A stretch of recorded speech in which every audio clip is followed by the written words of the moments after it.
Apa dampaknya putusan Dewan Kehormatan Penyelenggara Pemilu sepekan jelang Pilpres dan apakah ada sanksi yang bisa dikenakan terhadap KPU? Kita akan bahas bersama dengan Bivitri Susanti, pengajar Jentera Institute. Selamat petang, Mbak Biviv. Selamat petang. Baik, Mbak Biviv, bagaimana Anda membaca soal dampak dari putusan DKPP ini terhadap KPU?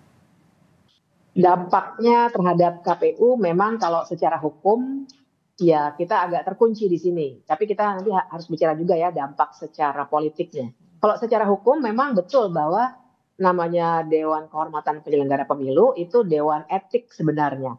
Jadi dia memang memutuskan hanya untuk perilaku KPU dan juga Bawaslu, dalam hal ini KPU ya.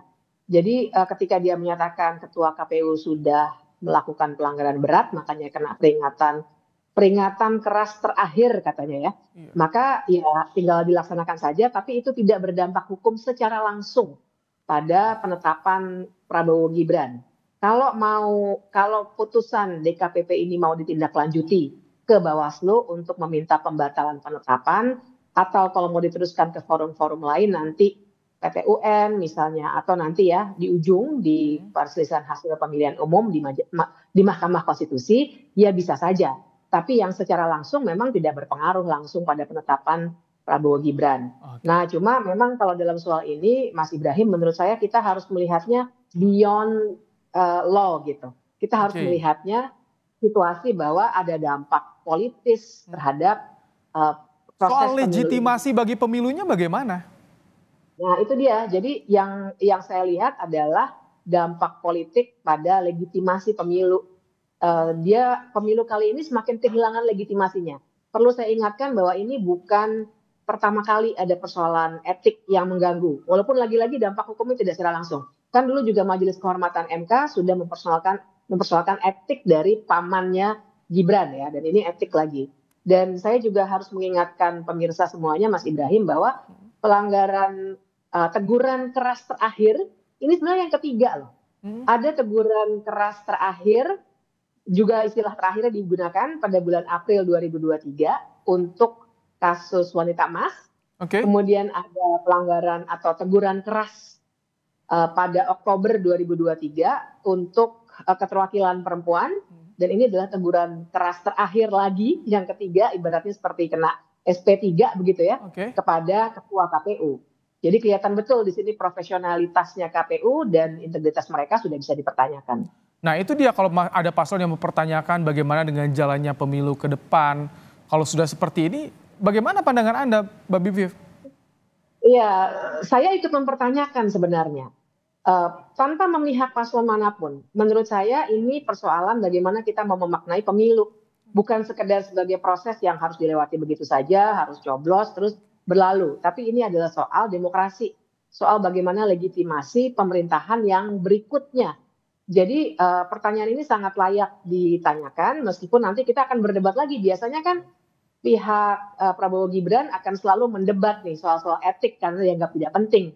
Yang akan dipermasalahkan adalah dampak dari segi hukumnya. Memang dari segi hukumnya kita mesti berdebat panjang, prosesnya panjang, tapi dengan fakta bahwa pemilihan umum pencoblosannya juga tinggal kurang lebih seminggu lagi, ada pertimbangan politik juga yang saya duga juga diambil oleh barangkali DKPP. Kenapa memutusnya teguran lagi, tidak langsung pemecatan, walaupun kita paham kalau di perusahaan saja SP3 itu biasanya kan maknanya sebenarnya setelah itu harus pemberhentian. Tadi kalau ada pandangan dari tim hukum TKN Prabowo Gibran, kalau ini tak terkait dengan status pencalonan Prabowo Gibran, jadi bagaimana? Emang betul kalau untuk putusan DKPP tidak berkaitan langsung dengan status pencalonan, Mbak Biviv? Betul, dalam konteks itu betul, karena Dewan Kehormatan ya, jadi sama dengan Majelis Kehormatan MK. Dewan Kehormatan itu memang persoalannya etik. Jadi yang diadukan, makanya yang kena sanksi teguran itu ketua KPU-nya, bukan paslonnya. Jadi itulah makanya kita akan berdebatnya di soal hukum. Ini adalah persoalan etik gitu. Tapi kalau mau dibawa ke ranah hukumnya, harus ada tindak lanjutnya lagi. Misalnya ke Bawaslu untuk membatalkan SK tentang penetapan pasangan calon 1, 2, 3 gitu ya. Dalam hal ini ya 02 karena etiknya terkait dengan penetapan Prabowo Gibran. Kemudian bisa lanjut lagi begitu ya. Tapi itulah soal hukumnya. buat saya legitimasi pemilu lebih dari teks hukum. Nah itu dia, kalau misalkan tadi lebih dari teks hukum, bagaimana untuk memastikan ini pemilu tetap bisa dipercaya ke depan? Karena tiga teguran yang tadi Anda sampaikan yang sudah didapatkan oleh KPU. Ya barangkali ini saatnya untuk DPR untuk juga bersuara dan juga dalam konteks relasinya dengan KPU misalnya dan semua penyelenggara pemilunya untuk mengambil sikap yang lebih tegas. Jadi kita juga punya kepastian sebenarnya bagaimana dengan legitimasi politik dari pemilu ini. Dan ini tentu saja menantang sekali, tapi bagaimanapun semua lembaga formal yang ada, kita di luar nih bisa bersuara seperti ini, tapi lembaga-lembaga formal juga harus kita dorong untuk mengambil sikap. Paling tidak misalnya DPR panggil KPU-nya untuk meminta supaya ada kejelasan dan kemudian memutuskan secara institusional bagaimana pelaksanaan pemilu ini ke depannya. Oke, terima kasih Mbak Bivitri Susanti, dosen STH Indonesia Jentera, telah berbagi pandangan dalam Kompas Petang sore hari ini.